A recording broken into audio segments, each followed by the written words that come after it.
Tem sido cada vez mais comum a gente trazer no podcast temas que sejam interseccionais, ou seja, que falem sobre a nossa judeidade, mas que tenham relação com outras pautas identitárias. Aí a gente viu que a Netflix lançou um filme sobre isso e a gente decidiu assistir para conversar sobre esse assunto. Eu sou Anita Efraim, jornalista e fanática por futebol. E eu sou João Torquato, sou músico, ativista do movimento negro e estudo os conflitos que se originaram a partir da desintegração da antiga República da Iugoslávia. O filme que a gente assistiu chama Certas Pessoas e conta a história de um casal formado por um homem judeu e uma mulher negra. E eu sou Amanda Hatzir, estudante de psicanálise e pesquisadora de temas ligados à cultura judaica e à sociedade israelense, e esse é o Eu Com Isso, podcast do Instituto Brasil-Israel. Bom, você deve ter notado que hoje tem alguma coisa diferente aqui no nosso formato, e realmente é intencional. O nosso papo hoje é entre nós três mesmo. Então, sejam bem-vindos, espero que vocês acompanhem aí e façam parte do nosso papo aqui sobre esse filme. Exato, e aí a primeira pergunta é: vocês gostaram do filme? Em geral, o que vocês acharam? E vamos combinar já que a gente vai evitar dar spoilers para quem quiser assistir o filme depois de ouvir o podcast. Já vou inaugurar com a minha opinião. Eu sou uma pessoa que não assiste filmes com muita frequência, mas como eu me dedico muito a este podcast, eu assisti para a gente poder gravar. Eu acho que o filme aborda questões interessantes que vão vir a seguir, mas ele promete ser uma comédia e eu ri só uma vez. Então, acho que ele prometeu mais do que ele entregou nesse aspecto cômico. O que você achou, Amanda? Cara, olha, assim que o filme saiu e apareceu pra mim na Netflix, eu vi o trailer e eu confesso que eu fiquei com preguiça, porque eu odeio esse clichê de filmes sobre casamentos entre pessoas de diferentes culturas, onde dá tudo errado e etc e tal. Então eu falei, putz, na moral, não vou perder meu tempo assistindo esse filme, porque que preguiça. Apesar de eu gostar do Jonah Hill, ele tem momentos péssimos na carreira dele, pra mim, né?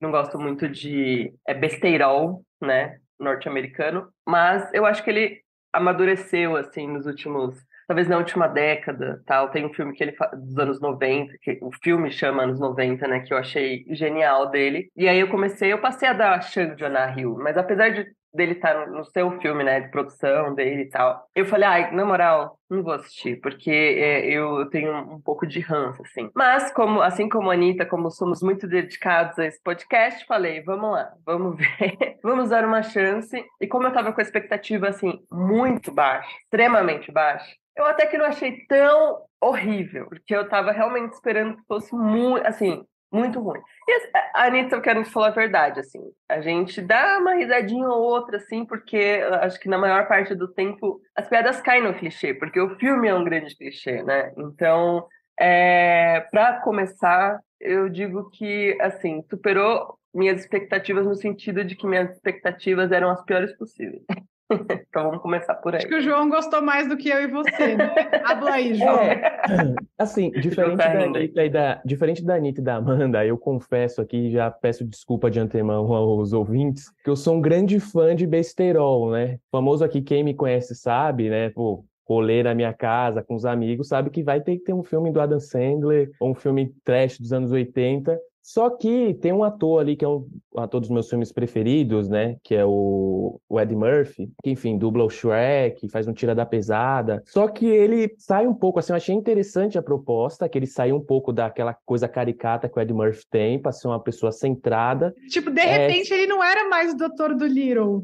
Exato, só que eu achei que isso poderia ter sido explorado de uma maneira para você não ficar com raiva do ator, né? E aí eu acho que é um ponto importante falar sobre o diretor do filme, né? Quem dirigiu esse filme foi o Kenya Barris. Ele, inclusive, é o diretor também do Um Príncipe em Nova York 2. E nas obras do Kenya, eu sou um grande fã de alguns trabalhos do Kenya, é muito comum ele falar sobre a intersecção entre negros e judeus. Se eu não me engano, a esposa do Kenya Barris é judia, e uma das principais obras dele, que é a série Blackish, que inclusive super recomendo, ele explora bastante essa intersecção, inclusive uma das personagens principais da série, da atriz que faz a personagem Bo, é uma mulher judia e negra, né? E o primeiro episódio da série ele fala sobre um bro mitzvah, né? Que é o bro ali com mano com a mistura de bar mitzvah. Então o Kenya ele gosta de falar dessas coisas, de buscar essa intersecção entre os temas, só que como aí eu vou concordar com a Amanda e com a Anitta, né? Eu acho que da forma que o filme foi colocado ali, eu acho que são clichês que já estão muito batidos, assim, né? Dentro da própria cultura audiovisual americana. Então é o negro que dá barbearia, que come frango frito, é a judia, a Karen, que tem um dentista da comunidade judaica ali. É, assim, é tanto estereótipo que eu acho que o filme tem uma proposta interessante. Eu acho que tem um filme Lá Vem os Pais, do Adam Sandler, que eu acho que faz piadas sem tanto esses clichês, mas eu acho que é um filme que eu dei umas risadas, assim, né? Confesso. Eu acho que é um filme que tinha o potencial, assim, porque o elenco tem um elenco bom, assim, uma galera, e eu concordo com o que o João falou, que realmente tirou o Ed Murphy, assim, né, do que ele sempre acaba representando no cinema, e foi interessante, apesar de não ter sido explorado, o potencial não ter sido explorado, né, como o João pontuou muito bem. Eu acho que é um filme mais sobre constrangimento e vergonha alheia do que quase qualquer outra coisa. Talvez, assim, na minha opinião, do que sobre humor propriamente. Eu Teve acho que muitas sim. cenas que eu fiquei, sentimento, quem assiste The Office aqui, aquela coisa, tipo, de constrangimento mesmo, assim, sabe? The Office, eu vou falar que eu assisto uma vez por ano, assim. Google pesquisar, tem algum problema? Não, mas eu acho que ele cai mesmo nisso, assim, do constrangimento, né? Eu acho que... E no clichê, eu acho que tem muitos temas interessantes, a gente já vai falar mais pra frente, né? Que não tiveram profundidade, que talvez nem coubesse ali. Até os saltos temporais do filme ficam meio confusos, assim, do tipo... Nossa, mas, né? Enfim, eu vou comentar mais pra frente, mas eu acho que foi mesmo essa falta de profundidade que acaba sendo bastante explorada na questão, né, entre a sogra e a nora, né, que a gente vai falar mais pra frente, que eu acho que foi o ponto alto. Eu também acho que teve esse mais foi o ponto alto. profundidade. Exato. Mas a primeira problemática desse filme é o fato de o personagem principal, o Ezra, achar que ele pode viver de podcast. Aí ele já está completamente equivocado e aí tudo já começa muito absurdo. Mas tudo bem, não vamos entrar nesse ponto, essa problemática fica para outro dia. Mas o primeiro tema, né, que aparece efetivamente é a questão do casamento dentro da comunidade judaica, né? Uma pessoa de 30 e tantos anos não estar casada é quase um crime, né? Deve estar... Eu não sei quem foi que não me contou, mas devia estar lá. Moshe pegou lá no Monte Sinai e aí tinha o 11º mandamento. Não serás solteiro aos 35 anos, porque na comunidade judaica parece que é a coisa mais absurda do mundo. E aí ficam querendo empurrar pessoas para ele, mesmo que as pessoas não tenham nada a ver com ele. Ele expressa que se sente muito pouco compreendido dentro daquele contexto que ele vive, né? Ele é um cara que gosta muito da cultura hip hop, a melhor amiga dele é uma mulher negra, tudo mais. O ano é 2023, mas esse é um ponto que segue bem atual, né? Inclusive, na minha vivência, que sou uma pessoa que vive bastante na bolha judaica, quando uma pessoa tem lá seus 35, 36 anos e não é casada, as pessoas ficam, tipo, sei lá, com pena da pessoa, como se ela não pudesse ser feliz para não estar casada, né? Por não estar casada, né? O que vocês sentiram nesse aspecto? Fala aí, João, você que é o último que não é casado aqui do trio. Exato. O que você acha? Exerça seu lugar de fala. Não, eu acho que a pressão existe. Eu sinto assim que essa pressão do casamento ali, da relação, eu acho que em qualquer comunidade, eu tenho muitos amigos que, enfim, são de outras diásporas, de comunidades assim que têm estruturas parecidas ou semelhantes com a da comunidade judaica, e é a mesma coisa, assim, né? Pô, não tem 30 anos, não casou. As pessoas, eu acho que a Anitta deu a melhor palavra, assim, as pessoas têm pena, né, de você, assim. E é aquilo, assim, eu acho que é difícil sem dar spoiler, né? Mas um dos pontos do filme, assim, que para você entender a construção do personagem é justamente esse, entre aspas, fracassos que ele tem nas suas relações, né? E o filme no começo dá muito lugar ali, mas eu acho que abre de fato uma brecha assim para a gente pensar, né? O quanto que essa pressão, eu acho que para o casamento dentro de comunidades, né? Como a nossa ou comunidades parecidas com a nossa, o tanto que essa pressão ela é saudável, né? Eu acho que para as pessoas, porque você vê que o Ezra tem um certo cansaço, assim, sabe? Tanto que até umas cenas, assim, do date no final, ele fica com a cara, tipo, de tédio, assim, conversando com as pessoas, numa situação que, de fato, o mundo é cosmopolita, vamos dizer assim. Mas, ao mesmo tempo, eu tenho pessoas muito próximas que relatam também uma dificuldade muito grande e de se relacionar com pessoas que não são da comunidade, né? Justamente por essa Pode falar. Não, eu achei que o filme tem, entre muitas críticas que a gente fez, uma questão que eu achei interessante da minha parte, foi que eles exploram isso, tipo, nesse senso de comunidade em geral e não só comunidade judaica, sabe? Isso eu achei que foi um acerto do filme. Não é só a comunidade judaica que quer que o judeu case entre judeu. A outra família, além de ser uma família negra, a família da mulher, da Amira, é uma família muçulmana. E eles querem que ela case dentro da comunidade negra e muçulmana. Então, eu achei que isso foi um acerto do filme. Tipo, e isso acontece muito também, trazendo para a nossa realidade, por exemplo, na comunidade japonesa. As famílias mais tradicionais também têm esse viés. Então, fica aí um elogio ao filme. Eu achei que, nesse sentido, entre muitos estereótipos, eles conseguiram colocar um olhar mais macro, sabe? Sim, tanto que a família dele até não tem essa resistência tanto quanto a outra família, né? Sai um pouco desse estereótipo da comunidade judaica que é fechada e quer ficar ali só entre os seus. E complementando aí o que o João trouxe também, tem esse outro lado também, que é do casamento, às vezes te empurrar para relações fadadas ao fracasso, né? Essa pressão pelo casamento. A gente vê muito isso na comunidade quando a gente vê pessoas casando muito cedo. E aí, por essa pressão de estar com alguém da comunidade judaica, se casam e aí, poucos meses depois se separam, que é uma coisa muito, muito comum de acontecer, assim, também.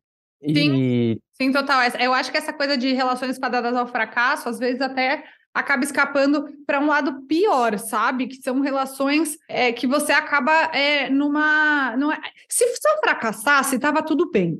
Mas eu acho que as pessoas, elas entram em relações que muitas vezes elas ficam anos e anos infelizes porque vão casar com alguém que é como o Ezra descreve que ele se sente. Pessoas que não me compreendem, tá? Tipo, a menina que ri quando ele fala que ele quer viver de podcast. Eu fiz a piada, mas, tipo, cara, por mais maluco que seja o sonho da pessoa, você quer casar com alguém que ri dos seus sonhos? Eu acho que isso é uma coisa que ainda hoje é um tema muito pouco falado, sabe? O quanto as pessoas em comunidades mais fechadas se casam por pressão e acabam entrando em ciladas que não são simplesmente vai dar ruim, mas, tipo, você vai ser infeliz, o que é muito pior do que se divorciar, sabe? Na minha opinião. Total, tem que contar os relacionamentos abusivos também, né? E aí, e um ponto também, né? Vamos amenizar aí falando do filme, mas isso é interessante, né? Que ele traz que, assim, você não vai ser necessariamente feliz com alguém da sua comunidade, sabe? Você pode abrir para outras possibilidades, para conhecer pessoas, assim, estar aberto, assim, à experiência, porque nem sempre, né, o que está ali, o que é o seu espelho, né, o que reflete ali você é o que vai ser melhor. Então, achei esse um ponto positivo aí. E uma questão que o filme traz, assim, e essa para mim foi um ponto que me tocou, assim, somente por eu ser fruto, né, de uma relação interracial, porque não sabe, minha mãe é branca, meu pai é preto, e essa questão, né, do casamento entre pessoas de culturas muito diferentes, né, uma família judia e branca e outra família negra e muçulmana. E o filme, né, em muitos momentos, trata como se essa relação fosse impossível, né, e assim, trazendo um pouco da minha experiência, abrindo aqui, meus pais são de outra geração, assim, né? Meus pais se conheceram nos anos 80. Somente meu pai fala que era muito difícil, assim, você ter essa dimensão racial, né? Essa aceitação, assim, que você tem hoje, né? Que se permite discutir hoje. Então, quando eu vi essas situações, assim, de constrangimento familiar de ambos os lados foi o que mais me tocou, assim, né? Mas, enfim, vocês acham que é possível, né, ter essa relação, né, construir com famílias e culturas tão diferentes como o filme traz, né? Então, acho que depende. Se a sua mãe é uma Karen, para quem não conhece a expressão, Karen é tipo o estereótipo da mulher americana, racista, preconceituosa, não sei o quê. E é engraçado, né? Porque a família dele se esforça muito, mas se esforça tanto que você quer morrer. Simplesmente isso, entendeu? Tipo, não, isso não é spoiler, né? Mas que ela vai falar, não, a nossa filha é gay, ela é queer, ela é lésbica, tipo... LGBTQI. L, G, B, T... E aí, acho que é isso, sabe? Tipo, eles querem tanto aceitar outras coisas que eles acabam parecendo muito forçados. Eu acho que pode dar certo, mas desde que um não queira impor para o outro. Então, tipo, quando chega na hora do casamento, talvez eu esteja dando um pouquinho de spoiler, desculpa, mas não é grave. E aí fala assim: não, a gente já fechou com o rabino. Falou: mas e o imã? Aí, para começar, que a mãe dele não sabe nem o que é imã, né? Aí você já fala, meu, como assim? Tipo, tá forçando um pouco, será? Ou não? Será que dentro da minha comunidade tipo, tem um monte de judeu que não sabe o que é imã também? Enfim, simplesmente eles poderiam tentar fazer uma coisa, e se a gente tentar chamar um rabino e um imã? Eu acho que pode funcionar entre eles, sobre filhos eu não quero, eu acho que é muito mais difícil, alguém vai ter que abrir mão, se tiver uma convivência entre as culturas. E se for uma coisa deles, eles têm, tipo, as partes do casamento têm que entrar num acordo sobre cultura. O que eu acho que o filme retrata muito é a pressão dos pais de impor uma cultura, porque a Mira, por exemplo, não se considera uma muçulmana praticante, ela efetivamente não se importa com tudo aquilo. E ainda assim, ela acata, não, porque é muito importante pro meu pai. Então, eu acho que ainda dentro de comunidades mais religiosas, mais tradicionais, vem muito essa pressão dos pais, e o casamento acaba sendo uma coisa mais dos pais do que dos filhos. E aí eu acho que entra uma coisa extremamente problemática, sabe? Que o filme é feliz em retratar, porque não é distante de uma realidade que a gente vê acontecendo, sabe? Sim, total. Isso parece uma forçação meio de barra ali no filme, né? Essa pressão e o quanto eles se deixam levar, porque no começo, como a Anitta disse, eles estavam muito dispostos a, não, vamos fazer uma coisa do nosso jeito, uma coisa pequena, chama um amigo para celebrar, né? Mas aí entra um pouco nessa competição, assim, não, então, se a gente não tem um acordo, vou fazer o que vai agradar mais os pais. Mas, assim, em parte, eu acho que é uma coisa que acontece, assim, vou dar um relato pessoal, assim, eu fiz a primeira tatuagem, assim, e eu confesso que foi um drama, assim, contar pra minha mãe. Do tipo, não, ai meu Deus, agora ela vai falar que eu sou menos judia porque fiz uma tatuagem. E, tipo, mas também qual que é a importância, assim, sabe? Porque eu tava conversando ontem com o João, a gente tem, assim, tanto essa ideia de que a gente constrói o nosso próprio judaísmo, né? A gente que é progressista e tal, faz parte de uma comunidade de uma linha mais liberal, né? E mesmo assim, né? Eu não casei com um judeu, por exemplo, tive uma filha, não tive um casamento tradicional, e aí na hora, né, de vou fazer uma tatuagem, falo, meu Deus, como eu vou contar pra minha mãe judia que vai... Não vou nem postar no Instagram, gente, porque vai ser né, a minha família vai fazer um julgamento aqui. Vai falar, Amanda está... Então, assim, tem essas coisas, sabe? Que você se prende ainda a ver, né? É muito relativo, mas no meu caso, assim, até tive uma identificação com essa coisa da pressão. Isso porque meu pai não é judeu. Então, minha mãe também fica aí a reflexão, né? A hipocrisia, mas enfim. Mas isso no filme eu senti também que fica meio uma coisa meio forçada, assim. Não, eu acho que é isso, assim, né? O filme, voltando ao que a Amanda falou no começo, né? Acho que é uma das histórias mais antigas, né? Essa coisa de famílias diferentes, e Romeu e Julieta tá aí para provar isso daí, né? Então, mas é isso, eu acho que o filme ele tinha um potencial de tratar essa questão de uma maneira interessante. Só que eu acho que para tentar tirar risada ali e fazer ser descolado, eu acho que ele acaba caindo no lugar do clichê. E aí. Mas é isso, né? Ao mesmo tempo, tipo, até que ponto o filme tem que ser uma parada de um debate crítico, reflexivo sobre uma questão na sociedade, né? E não ser só um entretenimento ali para gastar onda mesmo, sabe? Tipo, e o Kenya tá pouco se lixando, né? Então eu fico pensando, assim, né? Até que ponto essa cobrança da galera ali que está por trás do filme é necessária, assim, se tratando de um produto de besteirol mesmo, acho que como o filme se propõe, né? Será que a gente que está tentando complexizar uma coisa pouco complexa? Talvez, mas é isso que a gente faz. Então, bem-vindos ao nosso mundo. E falando, né, dessa questão ainda dos pais, né, a gente tem que falar da tensão racial que rola ao longo de todo o filme. Então, a mãe do Ezra fica toda hora usando a Mira de Tolkien, né, para reafirmar que ela não é racista. Mas aí o que ela faz é que ela acaba pesando e falando de racismo o tempo todo. Ela não deixa a Mira existir sem lembrar o tempo todo que ela é uma mulher preta e vítima de racismo. Acho que esse é um ponto que, mesmo que ele queira ser uma comédia pastelão, né, João? E aí acho que você tem que começar falando sobre isso. É importante, né? É um ponto super importante e é um dos momentos mais sérios do filme quando essa problemática é trazida à tona sem meias palavras. Confesso que eu acho que a cena que mais me constrangeu, assim, sem dar o spoiler ao ouvinte, mas é a cena do spa lá, né? Não sei se vocês... Que eu acho que é um dos pontos, o ápice, assim, dessa discussão, né? E, de fato, eu acho que o filme traz essa questão, assim, eu acho que como a própria Mira, né, se coloca, né, de não ser um Tolkien, e que, infelizmente, é muito comum, né?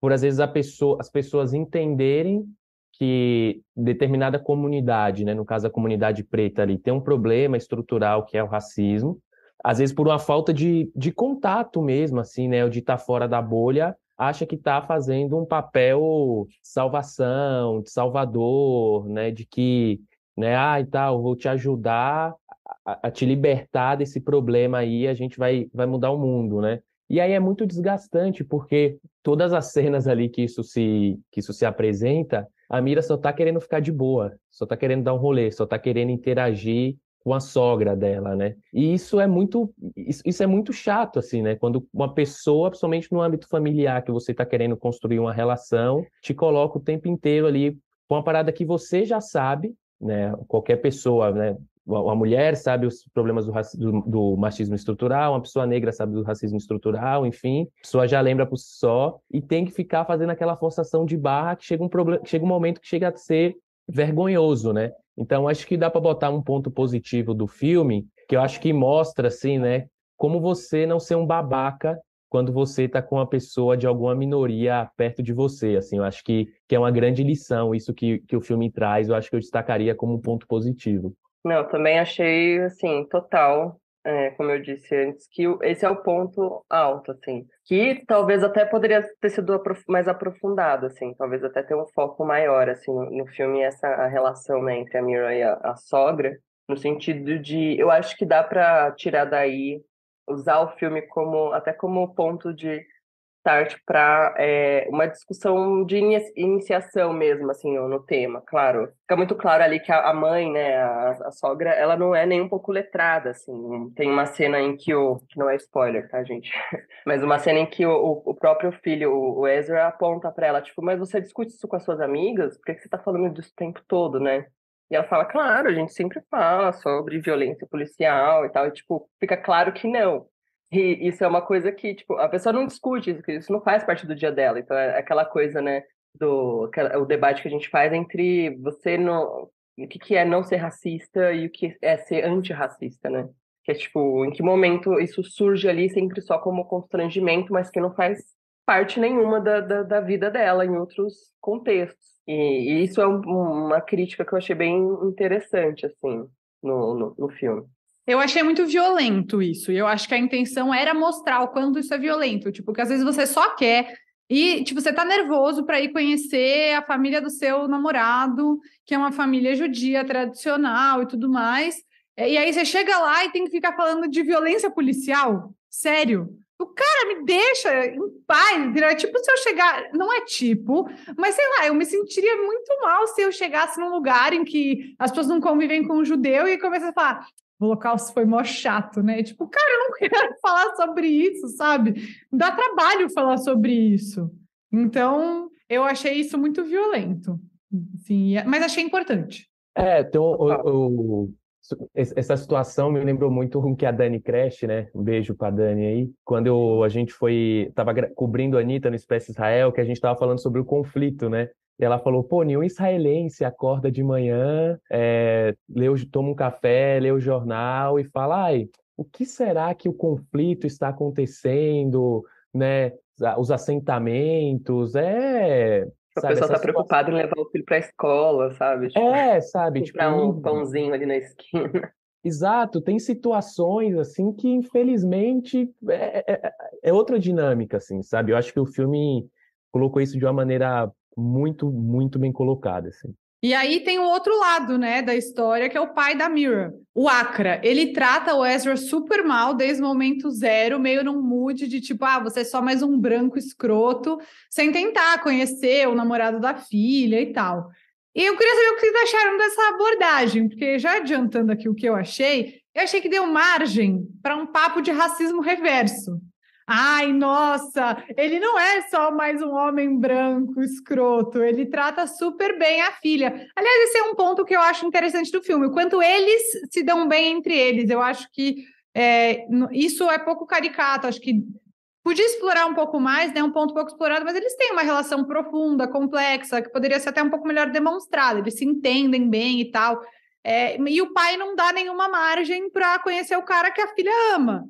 Mas queria ouvir de vocês. Eu fiquei com esse ponto na cabeça, sabe? Tipo, alguém vai assistir isso e falar: olha aí o racismo reverso, como um negro pode ser violento com um pobre homem branco.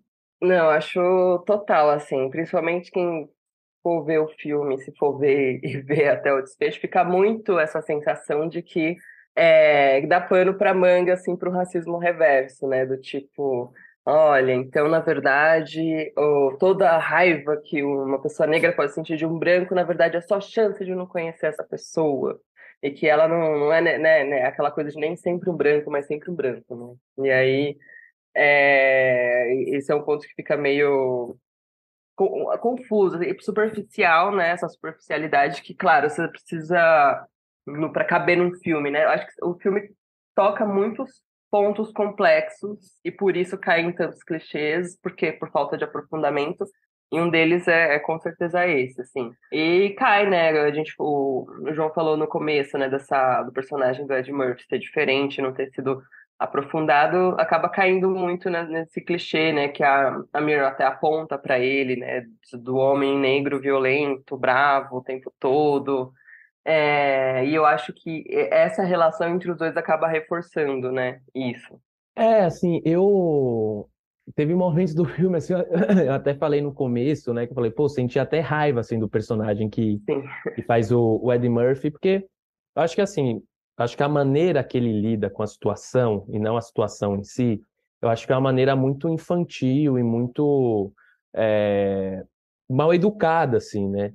Mas, ao mesmo tempo, e aí tentando olhar um pouquinho para a construção do personagem, assim, e ali a galera, a comunidade negra da costa oeste dos Estados Unidos, em particular Los Angeles, assim, Los Angeles lá, né, que é a cidade que passa, é uma comunidade negra que é muito ativa, né, dentro dos Estados Unidos, e você tem uma série de episódios, né, de violência policial. Nos anos 90 você tem diversos distúrbios no bairro contra a violência policial, você tem lá a questão das gangues, né, dos Bloods e dos Crips, que até um trecho do vídeo, do trecho do filme traz isso, né, quando o Ezra entra de camisa vermelha no lugar que são dos Crips, que é um pessoal que usa azul, assim. Então, que é uma gangue rival. Então, eu acho que o Quênia, ele construiu bem, assim, essa coisa do negro militante que tem um movimento, né, nos anos 60 e 70 nos Estados Unidos, o Nation of Islam, tem até um outro trecho do vídeo, né, do filme, né, que é da Kufia, que o personagem do Eddie Murphy usa, que é do Luiz Farhan Khan, que é um cara super complexo, com discursos inclusive racistas, antissemitas, homofóbicos, mas foi um discurso que, na comunidade negra americana, nos anos 70 e nos anos 80, pegou muito forte, né? Porque o Luiz, ele traz essa ideia do pan-africanismo, ele traz essa ideia do povo negro unido, ele traz essa ideia do casamento, né, somente de pessoas negras com outras pessoas negras. Então, eu acho que eu tento pegar esse background, né, para tentar entender esse personagem do Eddie Murphy, que é um cara que cresceu ali nos anos 80, nos anos 90, ali, de uma situação de violência policial e de um racismo na costa oeste dos Estados Unidos muito brutal. Só que, ao mesmo tempo, né, você vê que ele tem aquela postura com Ezra mais como um ranço mesmo. Eu acho que mais um lugar de... Aí eu Mágoa, né? Um lugar Ainda de no lugar mágoa. de fala, de machismo mesmo, assim, de não dar filha Uhum. dele, né, para um cara O branco, ressentimento também, de né? ressentimento do que de fato por ser uma pessoa branca ali entrando na família, né? Então você vê que ele faz coisas de mau caratismo mesmo, assim, para sacanear o cara e não tentar passar para o cara, tipo, estamos em níveis raciais diferentes, você tem que entender isso e segue o baile, sabe? É, É, fica muito pode evidente. falar. Não, fica também evidente, assim, cai nisso, né? E contrapõe também com o incômodo, né? Também de pensar que, mas até que ponto seria a responsabilidade deles letrar, né? Essas pessoas brancas, né? Trazer essa consciência e tal. Então, tipo, fica meio nos extremos, ou você... Não, mas ou você é muito sacana, né? Com a pessoa, ou você tem que letrar, né? Se responsabilizar pela conscientização e daí também a gente entra nessa discussão, né, de que não é papel das pessoas, né, educarem seu opressor, né, para isso. Olha, eu queria dizer que uma parte que me pegou profundamente no filme foi quando ela, andando no seu Mini Cooper, fala que o Ezra é racista porque ele entrou no carro de uma mulher preta, num carro barato, e é porque ele achou que ela ia ser, que ela era Uber. A única coisa que me pegou foi saber que para ela o Mini Cooper é um carro barato, porque aqui no Brasil custa uma fortuna. Mas para fechar o nosso papo, que eu achei excelente, adorei esse episódio, adorei essa conversa. Eu queria que vocês contassem para os ouvintes se vocês acham que vale a pena dedicar 2 horas da vida para assistir esse filme. Olha, honestamente, eu continuo um pouco assim com a minha opinião inicial de que não, assim, acho que tem outros filmes, assim, outras coisas, tipo, que talvez sejam melhores, mais profundas, assim, você quer cair exatamente nessa temática de, sei lá, relacionamentos interraciais ou, tipo, aproximação das culturas judaicas e negras, tem filmes do Spike Lee que talvez sejam mais interessantes, talvez abordem até com uma qualidade de comédia melhor. Tem um especial na Netflix de uma comediante que eu gosto bastante, a Tiffany Haddish, que é judia e negra, e ela tem um especial muito legal que chama Black Mitzvah, que eu acho que pode ser um tipo de comédia um pouco mais interessante, mais madura, mais, sabe, inteligente até. Então é isso, assim, eu acho que dá pra. Agora, se você sei lá, não tenho letramento nenhum e eu quero só rir de uma comédia. Não quero pensar muito, sabe? Não quero aprofundar Então, isso que tanto. eu ia perguntar. Você acha que Uhum. assim, eu quero problematizar para os meus pais verem que Ok, esse comportamento não é legal? Será que aí exato. não é Então, uma oportunidade, pensando assim agora? sim. Eu acho que pensando assim, eu até falei da minha mãe, né? Porque, enfim, algumas vezes eu enxerguei ela um pouco ali na intromissão sistemática da mãe do Ezra na vida dele. Talvez é interessante, né? Sei lá, sua mãe. A minha mãe, por exemplo, tem um genro que é negro, né? E assim, a gente cansou de presenciar, acontece, gente. Tipo, a pessoa ser sem noção, querer puxar assunto e cair e ser racista, justamente porque tentando se aproximar da questão. Talvez seja interessante como discussão para a pessoa talvez se enxergar e num espelhamento ver o quão errado e ridículo é o que ela está fazendo. Ok. Mas eu tô falando assim, sei lá, a gente assistiu aqui para ver o podcast, mas o quanto acrescentou na minha vida?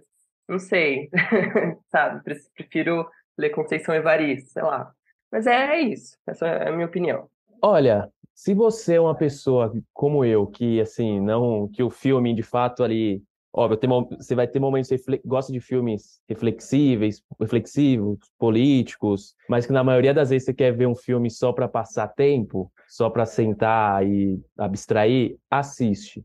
Mas eu acho que tem filmes e tem obras audiovisuais do próprio diretor, além das que a Amanda citou aqui, que são excelentes, que eu acho que discute o tema de uma maneira muito mais com humor, com piadas assim sensacionais em outro lugar. E aí eu deixo a indicação aqui, né? Se você tá na vibe de entender a intersecção entre negros e judeus em família, eu acho que tem a própria série Blackish, que é fundamental assistir essa série, assim, eu acho que, inclusive, pela questão racial que a série traz. E tem dois atores negros e judeus, né? A Tracy Lee Ross, Silberstein, e o David Giggs. É uma série sensacional. Eu acho que um filme que é besterol também, mas eu acho que com piadas diferentes e longe um pouco desses estereótipos, que é o filme Lá Vem os Pais, do Chris Rock e do Adam Sandler. Então, assim, eu dedicaria essas duas obras, né, esses dois filmes. E Black AF, do Kenya Barris, tem uma temporada só na Netflix, que tá dentro desse universo também aí, para ter mais um letramento. Agora, é isso, né? Para mim, é um filme de passatempo, é um filme besterol, que depende muito da vibe de quem tá ouvindo aí, né? Mas não é um filme que se eu quisesse refletir sobre a questão de maneira mais profunda, ou pelo viés do humor ali, eu escolheria, né, para assistir. Bom, acho que quem quiser assistir é por sua conta e risco, então a gente já levantou tudo que a gente acha sobre, mas mais uma vez, adorei esse formato, adorei a nossa conversa sobre tudo isso.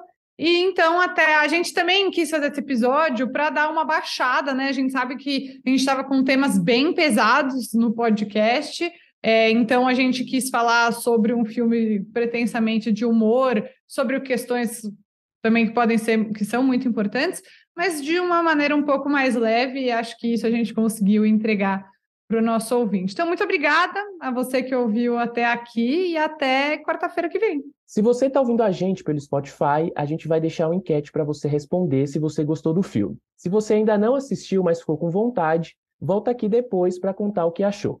É isso, também adorei o nosso papo e até quarta-feira que vem. Para quem está ouvindo a gente já sabe, quer mandar uma mensagem, além de responder lá a enquete, é só escrever para o @institutobrasilisrael.org.